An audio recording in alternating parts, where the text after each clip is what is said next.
Hello viewers, কি খবর সবার? আশা করি সবাই ভালো আছেন।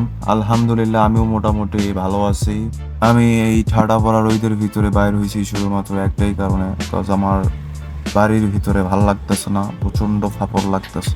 এখন যাচ্ছি টেপরা কালীবাড়ি প্লটে, যেখানে আমরা রেগুলার আড্ডা দিই। মূলত এখন যে রোডটা দিয়ে যাওয়া হচ্ছে সেটা হচ্ছে উথুলি গণি সরকারি স্কুল থেকে টেপরা উপজেলার একটা বাইপাস রোড। যদিও আমার হাতের ডান পাশে একটি হাইওয়ে রোড আছে, বাট আমি সবসময় এই বাইপাস রোডটাই ইউজ করি, বিকজ হাইওয়ের যে চাপাচাপি সেটা আমার ভালো লাগে না।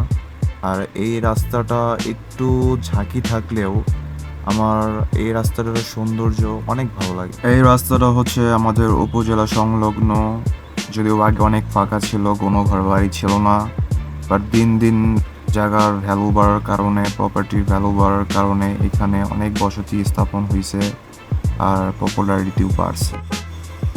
তো আমি আর এখন কথা বাড়াবো না, বেশি কথা বলবো না, আপনারা দেখতে থাকুন।